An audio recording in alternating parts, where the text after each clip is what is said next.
بەناوی خوای بەخشندەی میهرەبان خۆشەویستان و ئازیزان لە هەر جێگایەکان سڵاو و ڕەحمەتی خوای گەورەتان لێبێت. پێ خۆشحاڵم جارێکی دیکەش بە خزمەتیەوەی ئازیز و خۆشەوی شاد دەبمەوە. هیوادارم هەموو ڕۆژێکتان هەر جژن و خۆشی و شادی و بەختەوەری بێ ئینشاءالله. ماڵتان ئاوەدان بێ، دڵتان خۆش بێ. هیوادارم کۆنتڕۆڵەکەتان دابنێن و ئەم چەند خولەکە لەگەڵ من بن. من دەسمانێ و خەڵک و جژنە پیرۆزیان لێ دەکەم و دواتریش پرسیاریان ئاڕاستە دەکەم. ئەوەی زانی بە دروستی وەڵامم بداتەوە ئەم نیشخەڵاتی پێشکەش دەکەم. ئەنگۆش دەگەرم بن، بیسەر و بینەرم بن، لەگەڵمانە بن.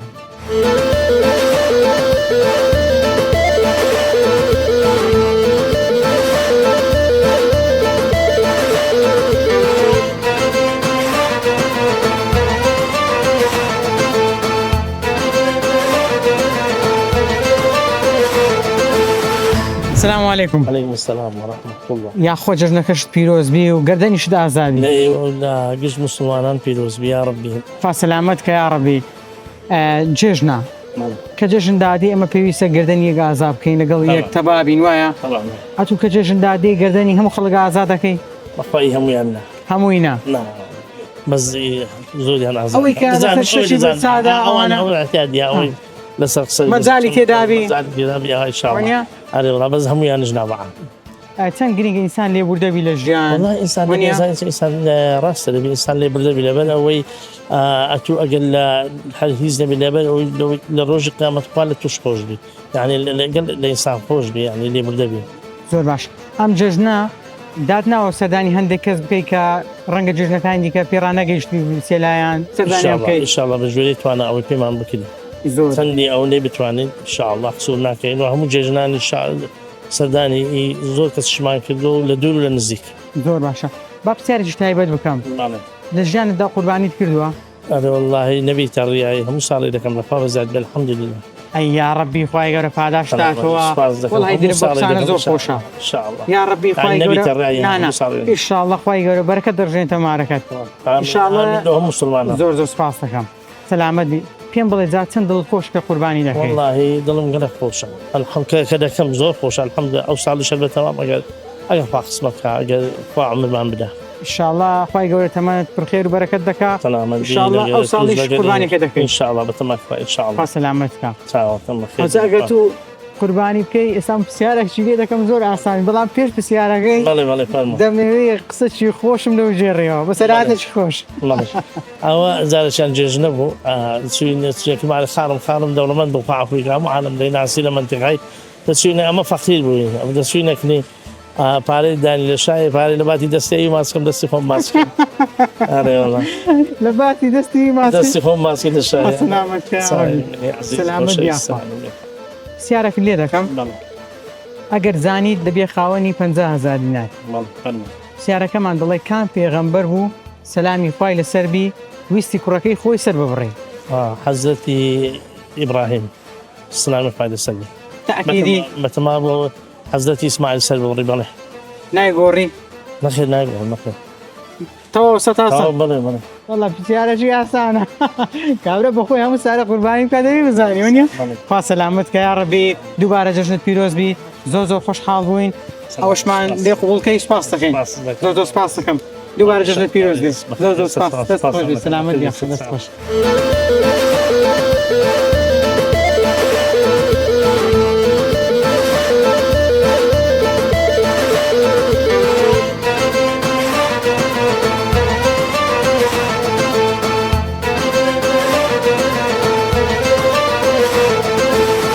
السلام عليكم. عليك السلام ورحمة الله وبركاته. يا خۆ جەژنیشتان پیرۆز بێ هەمیشە لە جەژن و خۆشی دابن. جژنی قوربان لە هەموو لایەکی پیرۆز بی بە تایبەتی لە ئێوە لە گشت مسلمانە. خوای گەورە سەلامەت کە یا ڕەبی. پێم بڵێ کە جەژن یەکەم ڕۆژی جەژن بە تایبەتی ئەو ڕۆژە چۆن بەڕێ دەکەی هەر لە بەیانیەکەی و تاوکو ئێوارە؟ واللهی لە بەیانیەکەیەوە تەبعاً بە چوونە مزگەوت و بە نوێژ و بە عیبادەت و دوایش دێنەوە بە سەردان و بە جەژنە پیرۆزە لە نزیکەکان و دایک و باوک بە تایبەتی و خوشک و برایەکان. یاخۆ دەست خۆش بێ. چەند گرینگە هەر لە مزگەوت ڕائێما لەگەڵ برا مسلمانەکان گەردەنی یەکتری ئازا بکەین گردن ئازادی لێ بکەین ڕەنگە ڕۆژێک عادز بوونێک یان تووڕەیەک ڕوویدابێ لە نێوانمان هەڵە تێگەیشتنێک ئەو بە تاکید جەژنەکان لەلای مسلمانان دەبێتە هۆی لێخۆشبوون و گردن ئازایی بە تایبەتی کە لە مزگەوت نوێژی جەژن کرا و جۆ پیرۆز دوای و جەژنە پیرۆزە دەکرێت و خەرک گردن ئازایی لێک دەکا ئەوە شتێکی زۆر جوانە و دابوونێتێکی مسلمانانەیە. زۆر باشە کەس هەبووە بینێت لەگەڵی نەبووبی لە جەژن چوبیەوە لای لەگەڵی ئاش ببیەوە وەڵاهی نەبووە ئەمن بە تایبەت ینی پەیوەندی کۆمەڵاتی بێز و بزانە خەڵکی تووڕە ناوێت ئینشاءڵڵا خوا سەلامت کە یا ڕەبی کە لە مزگەوت گەڕایەوە بەڵێ یەکەم کەس چێە جژنە پیرۆزی لەگەڵ دەکەی وەڵا بە تاکید یەکەم کەس با بڵێن ئەتووەگە بچیەوە ماڵێ خێزانتە بە دەرەجەیەک دوایش منداڵەکان دوایش یەکەم شوێن کە دەچی بۆی دایک و باوکە ئاکەین دەچێکە خەس و خەزور وەڵاهی پاش خواردنی جێژنانە و دەچی لای خەس و خەزورە زۆر باشە پێم بڵێ بەیانەکەی هەر چاو ماز دەخۆنیان ئەو ڕۆژی بەرخی هەیە نەوەڵا ئەمە هەر لەوەتی بەبیرم دێ و لە گچکەیشەوە لە ماڵی ئێمە بێ شیولێنان ناڕوە جێژنە دەبی چه هەبی لەسەر سفرێ دەبی گۆشت و برنج و قەیسی هەر هەبی دەبی قەیسی هەبی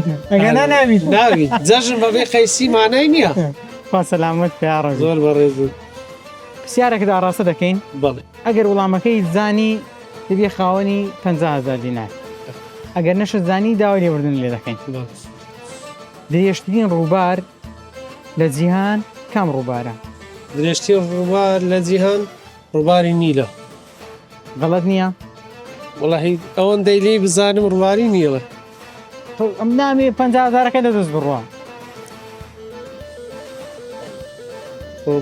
درێژترین ڕووبار وەڵاهی کاکە زۆر فکر مەکەوە باش نییە ئاڵە دەبرێ هەری لەسەر وڵامی خۆم سوورم و سرم تەواو بەڵێ ئەی یاخۆ پیرۆزت بی بێ خاوەنی 50,000 دینار دەستخۆشتانی دەکەم گەلە بە خێر بێن ئەمە لەلایەن خۆمەوە 50,000ەکەی دەبەخشمە خەڵکی فەقیر و کەم دەرامەت خوا سەلامت کە یا ڕەبی بەڕێزم هیوادارم هەمیشە لە جژن و خۆشی و شادی دابی ئینشاڵڵا زۆر بە خێر بێن ئیشاءڵڵا پای گەورە هەموو مسلمانان سەربەرز و سەرکەوتو دەکا ئیشاءڵڵا ئەو جێژنە دەبێتە هۆی کۆبوونەوە و یەکبوون و یەکگرتنی هەموو مسلمانە فەرموو ئەستاذیان کاکە دەستان زۆر دەست باز خۆ ئیشاءڵڵا دەست بەخێر. زۆر بەخێر بێن. زۆر بەڕێز. سەلامت گەلە بەخێر بێن. سەلامت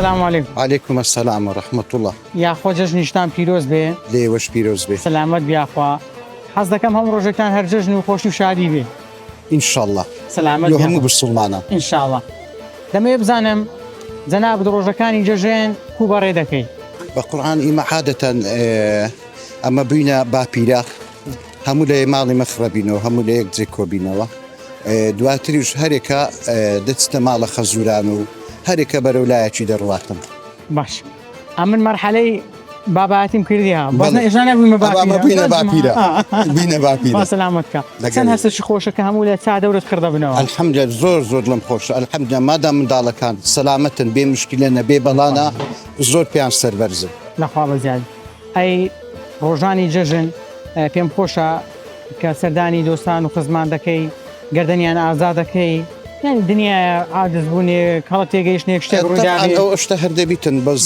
ئەمن لە لای خۆمەوە گردنی هەموو مسلمانان ئازاکەم بی هەموو خزم و دۆست و برادر و هاوڕێات ئەی دەستت خۆشی السلام چەند مهمە مسلمان ئابە و شێوازە گەردەنی هەمان طبعا ئازا پیاو دەبی ئەو هابی بکاتەوە نەک بیرکردنەوەی خراپتری لە دوو پێدا ئەبیتن هەر کەسی بیرکردنەوەی خراپ کاتن وای کاتێکت دەرەی لە ڕای خۆی گەردەنیەکە ئازادەکەم زۆر گرینگە بەڵێ دەبی لە ناخی دڵەوە دوودری گردنی کابرای بەرامبەردا ئازا بکەیت زۆر باش دەستت خۆش بێت سەلامەت بێ ئێستا سپاس پرسیارێکدا ڕاستە دەکەین ئەگەر زانیت خەڵاتت دەکەین پرسیارەکەمان دەڵێ کام سوورەت لە قورئانی پیرۆز دوو بسمیلای تێدایە بسمیلای تێدا والله نازانم بەداخەوە نازانین ناوەڵە کاکە دووبارە گەلێک بەخێر بێت جێژنە لێوەش پیرۆز سەلامەتی بەخێر بێت سپاستان دەکەم گەلێک بەخێر بێن سەر چاو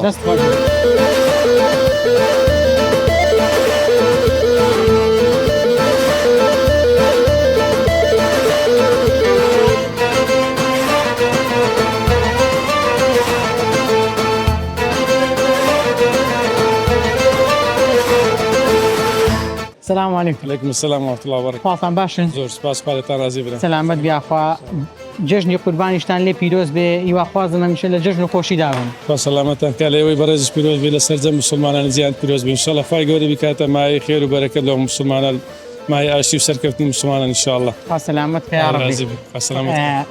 کە جژن دادێ کۆمەڵێک با بڵێم لە جژن بە تایبەتی کۆمەڵێکی هەیە ئەمە دڵمان پێ خۆش دەبی وایە با بزانم مامۆستای بەڕێز دڵ بە چ شتێک زۆر خۆشم لە جژن وڵا جا خۆت گوت یعنی زۆر شتەوە یعنی ئەو مەراسیمانێک کە لە جەژنی بە تایبەتی لە ئێستادا مەسەلەن عیلاقات تۆزێک کەم بووە لە جەژنەکە عیلاقات هەنی سیلە ڕەحموانە زیاد دەبێت مەسەلەن ئەوەی تایبەتە بە جەژن مەسەلەن نوێژی جەژن و جەژنانە ئەوانە تێکەڵبوونی موسڵمانان شاعایرە چی خۆیە کە موسڵمانان زیندی دەکەنەوەوانە هەموومای دڵخۆشیە بەڵام سیلە ڕەحمەکە کە زۆر مەسەلەن پتەوتر دەبێتەوە لەو چەند ڕۆژەی ئەو جێگای دڵخۆشیە ئەوەی مەسەلەی حەز و ئەوانش کە برانی حازیمە خوشکبرە حازێکامان لە شاری مەکەی پیرۆزن ئەوە هەر زۆر جێگای دڵخۆشیە ئەتو نەچێ حەزێ ئەمن نەچمە نەخێر ئینشاڵڵا دەچێ حەزی ئینشاءالله خوای گەورە بە قسمەتی وەش بکات خوا سەلامەتتان کە خوا ئینشاءالله سەلامەت کە رازی چەند میهمە گەردەن یەک ئازا بکەین طبعا زۆر مهمەوە لەگەڵ هیزدانی ینی ئینسان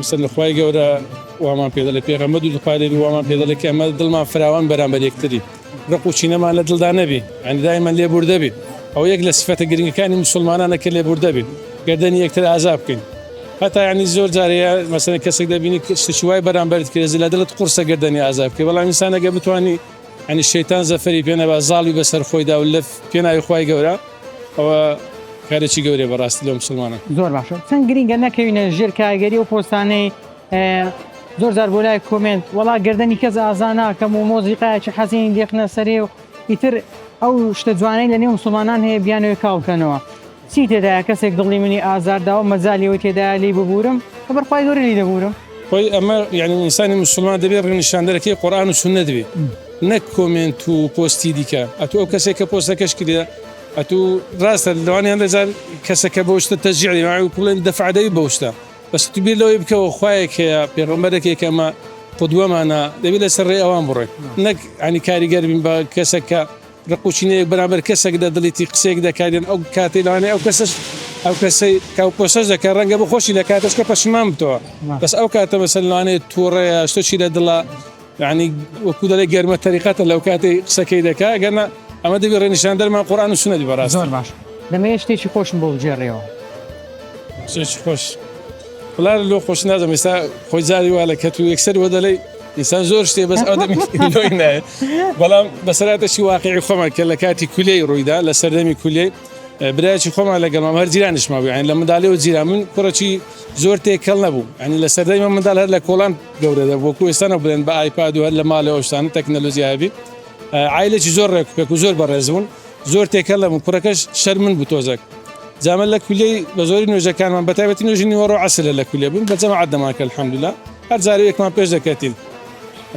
چەند جار بەیمان دەگو کاکە پێشنوێژیمان لۆ بکە شەرمی دەکرد کاکە نوێژی جەهر هەندە جار لەوانە تۆزە قڕز بەس نوێژی نیوەڕۆ و عەسر ئاسانترە بەرحەڵ هەر شەرمی دەکرد وەڵا ڕۆژێک مزگەوتمان هەبوو لە کولێ زۆر بە کولەکان حەملەکە مزگەوت تدایە نوێژی نیوەڕۆ بووە بزانم الله العەلەم کە چوو ئەو نوێژی دەکرد ئەمیش ینی بە بانقەسوام کرد بە سەراحەتەن دەستێکم لە شانیدا و کردمە ئیمام ئەمە واقعە ینی ئەوە تازە خۆ لە نوێژەکەی نابڕی بەرحەڵ هەر کوێ بی نوێژەکەی کرد زۆر بە شەرمی پێوە دیار بوو خۆشەکەی لە کۆتاییەکەی بوو ینی لە شەرمان کە سەلامی داوە لە لای دەسەرە گوت ئەسەلام عەلەیکوم وەرەحمەتوڵڵا لۆ لای دەسەر گوت وعەلەیکوم السەلام وەرەحمەتوڵڵا حاجەکەی فەقیرە ئەو واقعە ینی ئەگەر بەرنامە شدی داوای گەردە نازێت لە کوڕەکی زۆر هەر لە منداڵیەوە ئێستا ئینسان زۆر بەڕێز ساڵاتمان هەیە لە منداڵیەوە زیران بوون ئینسانی زۆر بەڕێز بەس هیچ شەرمەکەوای لێ کرد تووشی غەڵەتە بوو خوا سەلامەت کە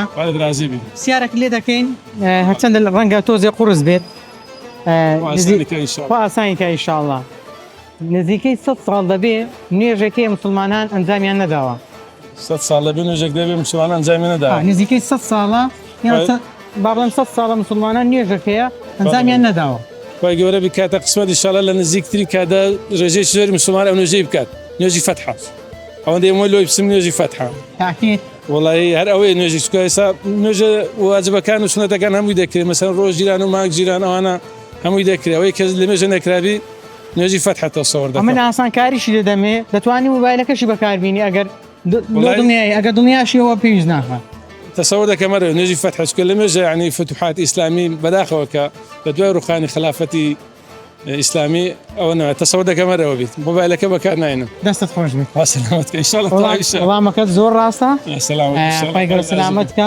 ئەمە بڕی 50,000 دیاری بۆ ئێوە سلامەتکە زۆر سپاس دەکەم زۆر سپاس سلامەتکە دەستان خۆش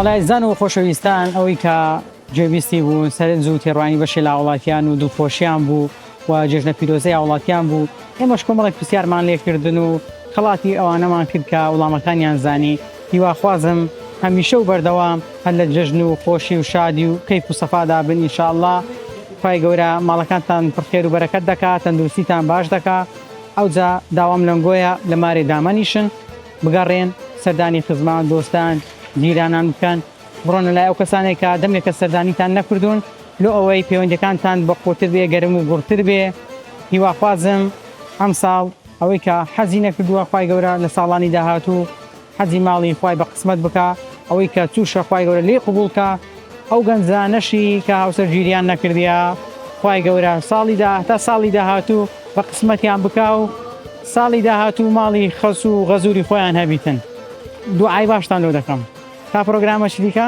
بەخوای گەورەتان دەسپێرم خواتان لەگەڵ